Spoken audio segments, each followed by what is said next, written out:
ओम श्री परमात्मने नमः। श्रीमद्भगवद्गीता अथ 12 अर्जुन उवाच एवं सततयुक्ता ये भक्तास्त्वां पर्युपासते ये चाप्यक्षरमव्यक्तं तेषां के योगवित्तमाः।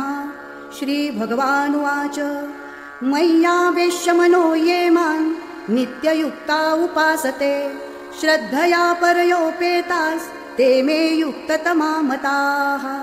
ये त्वक्षरमनिर्देश्यम् अव्यक्तं पर्युपासते सर्वत्र गमचिन्त्यं च कूटस्थमचलं ध्रुवं सन्नियम्येन्द्रियग्रामं सर्वत्र समबुद्धयः ते प्राप्नुवन्ति मामेव सर्वभूतहिते रताः।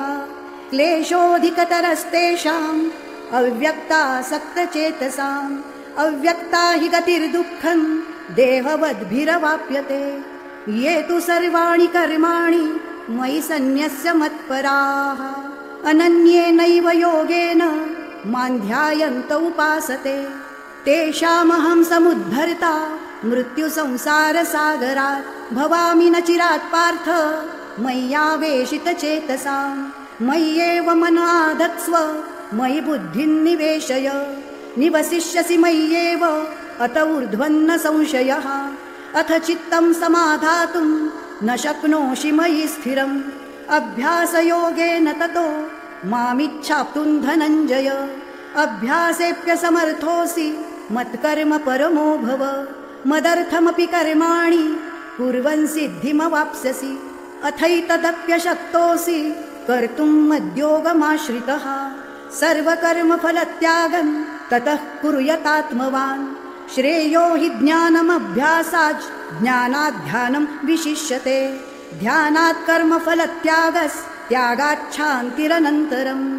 अद्वेष्टा सर्वभूतानां मैत्रः करुण एव च निर्ममो निरहङ्कारः समदुःखसुखक्षमी सन्तुष्टः सततं योगी यतात्मा दृढनिश्चयः।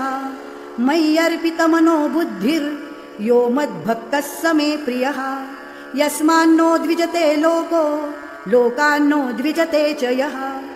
हर्षामर्षभयोद्वेगैर्मुक्तो यः स च मे प्रियः। अनपेक्षः शुचिर्दक्ष उदासीनो गतव्यथः सर्वारम्भपरित्यागी यो मद्भक्तः स मे प्रियः। यो न रुष्यति न द्वेष्टि न शोचति न काङ्क्षति शुभाशुभपरित्यागी भक्तिमान्यः स मे प्रियः। समशत्रौ च मित्रे च तथा मानापमानयोः शीतोष्णसुखदुःखेषु समस्सङ्गविवर्जितः। तुल्यनिन्दास्तुतिर्मौनी सन्तुष्टो येन केनचित् अनिकेतः स्थिरमतिर्भक्तिमान् मे प्रियो नरः। ये तु धर्म्यामृतमिदं यथोक्तं पर्युपासते श्रद्धाना मत्परमा भक्तास्तेतीव मे प्रियाः। ॐ तत्सदिति श्रीमद्भगवद्गीतासूपनिषत्सु ब्रह्मविद्यायां योगशास्त्रे श्रीकृष्णार्जुनसंवादे भक्तियोगो नाम 12 हरये नमः हरये नमः हरये नमः।